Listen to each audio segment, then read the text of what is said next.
Hola, muy buenas. Este es mi nuevo canal de YouTube, Misterios y Curiosidades Ocurridas en España. Nosotros, porque este canal es tanto mío como vuestro, iremos haciendo un recorrido por todas las provincias españolas desde el sur al norte. Sin más cosas que decir, corre video.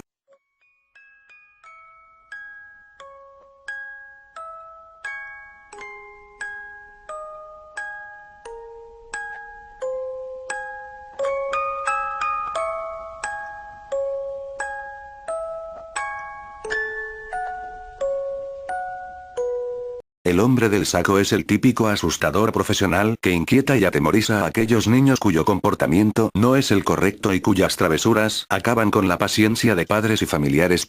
Sin embargo, la historia del hombre del saco va más allá, y lejos de ser un personaje imaginario, se trata de alguien muy real que protagonizó unos tristes acontecimientos sucedidos en la Sierra de Gádor. Este asustador puede engatusar a los más pequeños con chucherías y golosinas, pero la historia de Francisco Leona y su víctima el niño Bernardo González, supera la realidad. La historia de este asesino es singular y se recoge del acervo popular en estos términos. Hace mucho tiempo, en el verano de 1910 el calor era sofocante y húmedo, el típico de nuestra tierra, la provincia de Almería. Los temporeros iban y venían por las calles de los pueblos buscando algo de trabajo, un jornal con el que poder alimentar a su familia, y así transcurría el tiempo, con la normalidad habitual, en un humilde pero noble pueblo agrícola, Gádor, situado en la vega del río Andarax y bastante cerca de la capital. Allí vivía un hombre temido por muchos por su mirada fría, su vengativo carácter y por una violencia desmedida que tenía a sus vecinos atemorizados. Se llamaba Francisco Leona Romero, tenía 75 años de edad y era barbero y curandero. Era familiar de los que durante muchos años habían ostentado el caciquismo político en Gádor, y su infancia y adolescencia estuvo envuelta en peleas, de todas las cuales salió impune gracias a su familia. Ese hombre pasaría a la historia por ser el hombre del saco, más conocido en Almería como el Sacamantecas. La tarde del 28 de junio de 1900, el niño Bernardo González Parra no regresó a su casa. Sus padres, acompañados de familiares y vecinos de Gádor, lo buscaron infructuosamente, hasta que decidieron dar parte a la Guardia Civil. Pero la búsqueda siguió sin dar resultado. Fue entonces cuando, a las 4 de la tarde del día 29, se presentó en el cuartel de Benemérita un vecino del pueblo que decía de haber encontrado el cuerpo de un niño muerto oculto bajo unas piedras y matorrales en el paraje de Gádor conocido por los vecinos como Las Pósicas. El hombre que dio el aviso se llamaba Julio Hernández Rodríguez, más conocido como el Tonto, apodado así por su marcada debilidad mental. Cuando la autoridad se presentó en el lugar, se comprobó que todo lo que había relatado era cierto. La autopsia puso de relieve la violencia del crimen y la gran frialdad y crueldad con que se había llevado a cabo. El niño Bernardo González Parra había sufrido heridas múltiples en la cabeza, con rotura de huesos, algunos de cuyos fragmentos se clavaron en la masa encefálica. Las heridas se habían producido por un cuerpo contundente, como una piedra, un grueso palo de madera o un objeto pesado. El golpe fue asestado con gran fuerza y ensañamiento. En la axila izquierda, el cadáver tenía una herida profunda producida seguramente por un acero punzante y afilado de unos 4 centímetros de longitud, arma que manejada de abajo arriba provocó que la punta saliera por el hombro, donde produjo una herida de 2 centímetros.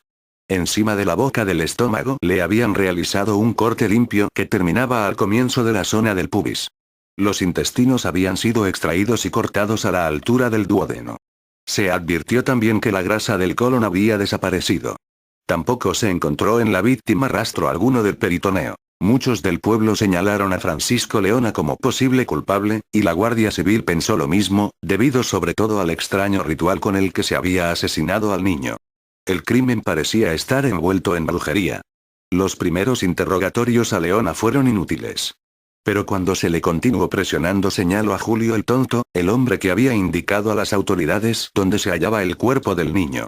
De modo que Julio Hernández Rodríguez fue también detenido. La Guardia Civil sometió a los dos sospechosos a un careo y todo empezó a aclararse. Se acusaban mutuamente, incluyendo datos que solamente podrían conocer si los dos estaban relacionados con el caso.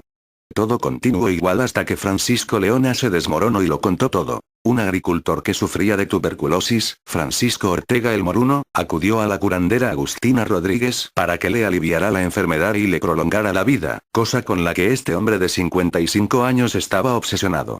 La curandera le aplicó cataplasmas, le preparó infusiones, pero nada funcionaba. Le comentó que seguramente Francisco Leona podría ayudarlo. Agustina, Leona y el agricultor se reunieron para hablar del caso. Leona comentó que la enfermedad acabaría con él en poco tiempo si no se sometía a su tratamiento en pocos días, y le dijo: es necesario que te bebas la sangre de un niño inocente aún vivo y después te coloques una cataplasma sobre el pecho hecho con su grasa. El moruno, que era un hombre supersticioso y fiel creyente de supercherías y viejas supersticiones, creyó en las palabras de Leona y aunque dudó en un principio por el hecho de que tendrían que arrebatarle la vida a un inocente, al final accedió. Acordaron el elevado precio de la brujería y se hicieron planes para secuestrar a un niño.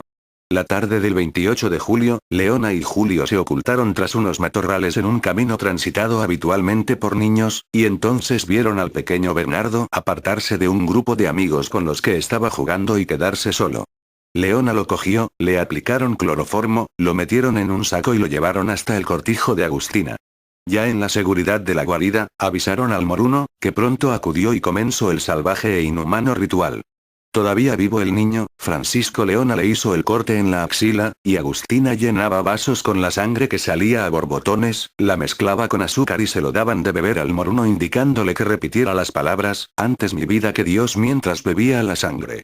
Después de unos vasos, le taparon la herida y le practicaron un torniquete a Bernardo para que no se desangrara, ya que la extracción de la grasa debía realizarse con el niño todavía vivo. Quedaron con el moruno en llamarlo cuando las cataplasmas estuvieran listas, y Leona y Agustina continuaron con su macabra operación. Mientras tanto, el pequeño Bernardo abría de vez en cuando los ojos y contemplaba con horror la terrible carnicería que le estaban practicando. Una vez acabado el ritual, lo volvieron a meter en el saco. Julio y Leona lo llevaron hasta el paraje de las Pósicas, donde Leona cogería una piedra y le golpearía la cabeza una y otra vez hasta aplastársela, después le abrió el estómago y le extrajo la grasa que necesitaba para las cataplasmas para posteriormente abandonarlo para que se lo comieran las alimañas. No se contaba que Julio delataría la ubicación del cadáver a la Guardia Civil al no recibir de Leona ni de su madre las 50 pesetas prometidas por su labor desempeñada en tan cruel cometido. Francisco Leona murió en la cárcel sin llegar a conocer la sentencia que le hubiera correspondido. El tribunal condenó a la pena de muerte a Francisco Ortega el Moruno, Agustina Rodríguez y Julio Hernández el Tonto.